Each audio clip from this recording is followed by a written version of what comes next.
Welcome back to Capybara Go, and we have the new patch, the new update, a lot of new stuff, and today we will take a look at the new events. Those are important, you gotta be active here in order to get most rewards. There are two events right now. First one is Underwater Adventure event, which will give us the rewards to upgrade our new mounts and artifacts, and another one is Dreamland Challenge event. So let's go take a look at those and see what we can do in order to compete there. So first, let's start with Underwater Adventure event. Here we have to do the missions, and as we do them, there are multiple of those that you can do. We will get the options to click on the nodes over here, and there are also guild tests that will give you gems. Sadly, only gems, but it's still pretty cool. It depended on the guild members' progression, so you gotta get an active guild in order to get most of those gems, and this is pretty good source of gems as well. And the personal task will give you the options to, take a round. This is something like a goblin miner of sorts, so you will have to explore the underwater adventure, pop the tiles in order to get the rewards. It's not that easy to get those things that you use to pop things, and when you pop one of the tiles, another row will appear. And here you can use the jellyfish from your mission, flashlights and bombs in order to clear the board. You can actually find more of those in the treasure shop, which costs quite a lot, but I think it's worth it.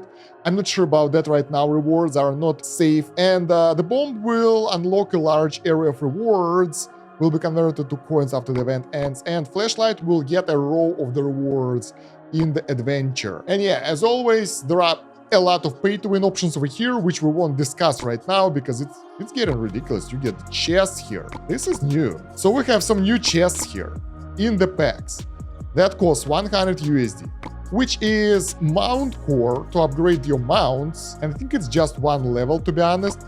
Then you get the artifact one and another artifact. So we have two types of artifacts. Wow, that's crazy. Also, you can get the conches by opening them that you can use in exchange later for various rewards, and yeah, you need a lot of those in order to get those chests with the artifact pieces, and this event is aimed specifically at the new features, artifacts and mounts. So most of the things will be inaccessible because I don't know how many you can get per event. The description is really vague here, so I'm not entirely sure how useful it is. So since the description is really vague, I had to rely on the Reddit and my gems in order to experiment here. You can only pop the bubbles that have an open bubble next to them. So basically, if you have something like this, you won't be able... You can still click it. Interesting. I think because it's on the side, so we won't be able to click this one. We can. Curious. So how everything works. The bomb gets the diamond-shaped area, and it's really good to use it on those seaweed tiles that have 5 of those in order to get the most rewards. Because, well, it's nice and it can help you out quite a lot. You get various rewards from those tiles, and you don't want to miss them. The main goal of the event, in my opinion, and in the opinion of the most people, is to go deeper and deeper. You get the cumulative depth rewards, and the deeper you go, the more of those you can get. Most interesting things start at depth 900 with those rewards, but even higher you get something pretty cool at 1.5k, so you can get your mount pieces to upgrade your mounts. That will boost their ride skills, and there is a separate video on that will be out a bit later.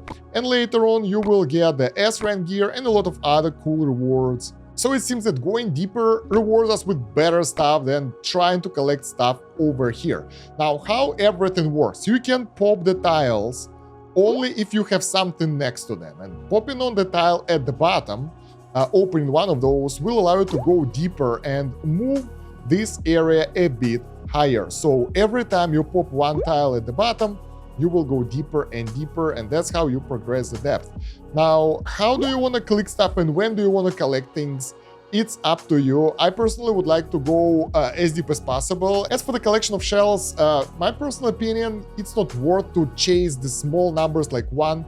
For gold shells, I've heard that ×3 is good, and for silver ones, ×5 is good.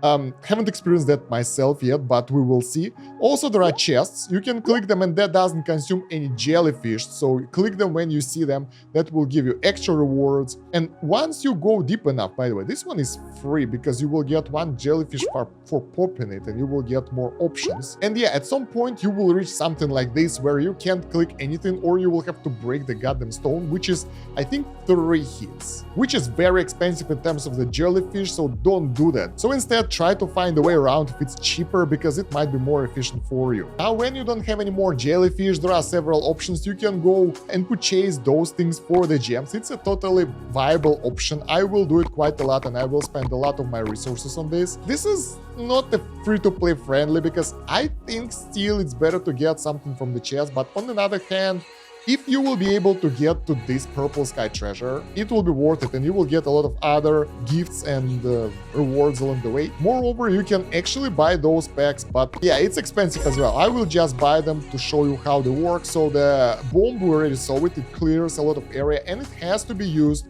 on an empty tile which is accessible for you. So you can't use it somewhere where the block is, so it have to be an empty one. Same goes for the flashlight. Even if it says it's row, it's actually a column. Surprising. And yeah, it will clear the entire column and will claim all the rewards in it. So let's try to find a spot where we can use them for better use. Please go away. There we go. So yeah, the best way to move forward is to pop everything you can.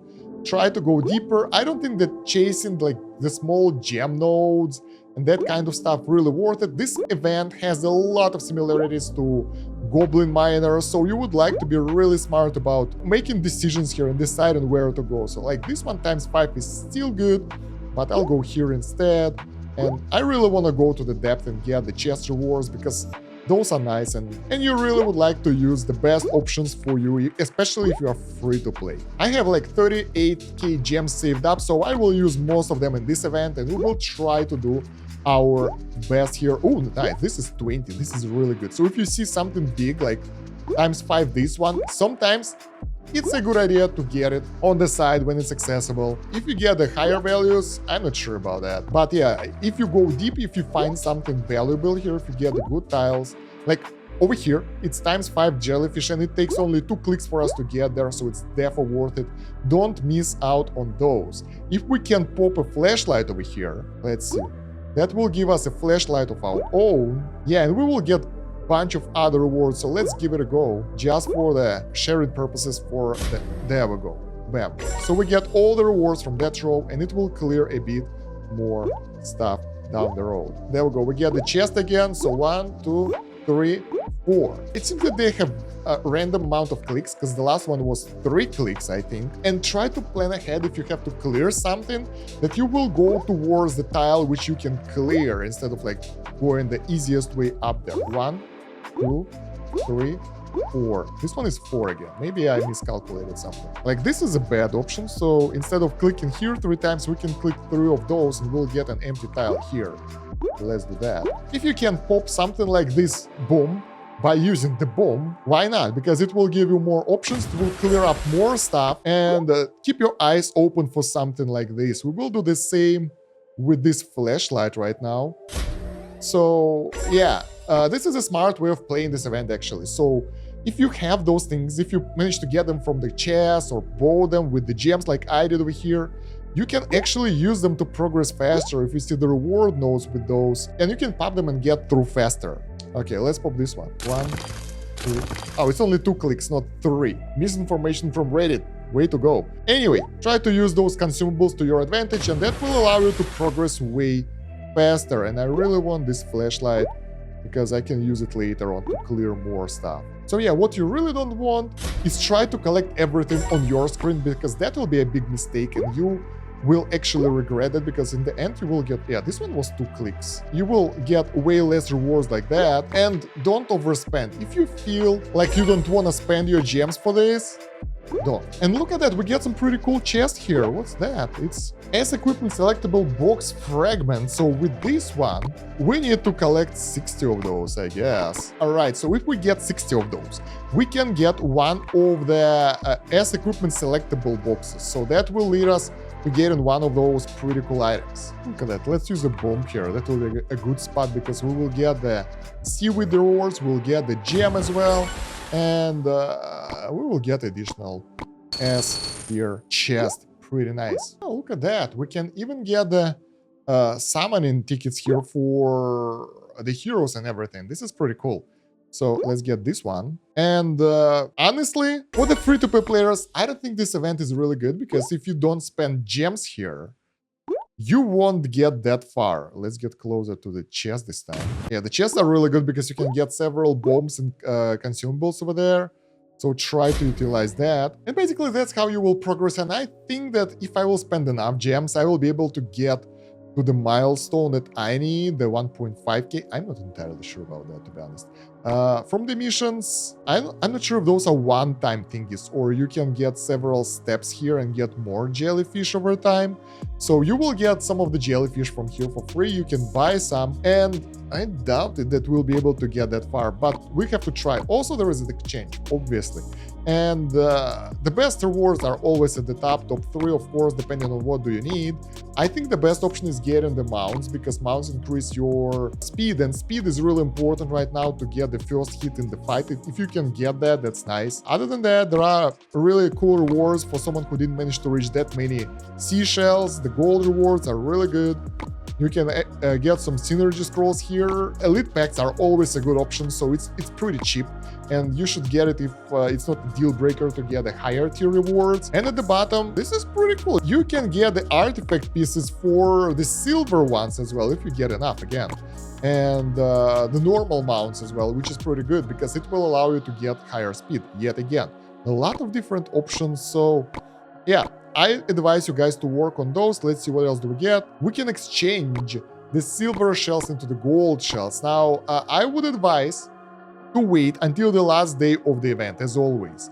And only then do the exchanges and decide what to get, because you will get the maximum amount of seashells at that moment. You will use up all the missions that you can get, and you will be able to pick the best rewards. Otherwise, early on, you might actually screw up, and then you will get some extra, and you will be upset that you decided to go for the wrong thing. So yeah, just make sure that you don't forget to actually claim it, and there will be 3 more days after the event ends in order to claim the rewards, so you will be able to do exchanges afterwards. Don't be worried about that. Even if you be on the last day, you will be okay. You can see all the probabilities over here in the reward rules, where there should be rewards about the event, but hopefully this video will clear this one up for you, and there are other sources on the internet as well if this one wasn't good enough. So yeah guys, this is the underwater adventure event for you. I hope you've enjoyed it. I'm really looking forward to getting as deep as possible, but yeah, my gems will pay a high toll for that, and I hope it will be worth it. Actually, I'll do it in this video. I'll spend all the gems I can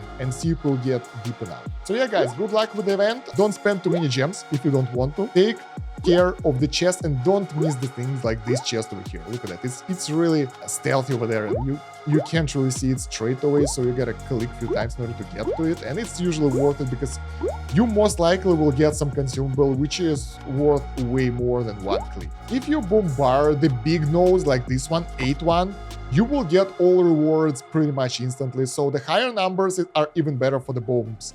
So yeah, try to do that if you can, and that will help you out a lot with your progression in this event. And yeah guys, let me know if you get any more tips for this event down below in the comments. Like the video, subscribe to the channel, and thank you very much for watching. Check out the description for additional links like wiki, playlists, and other stuff.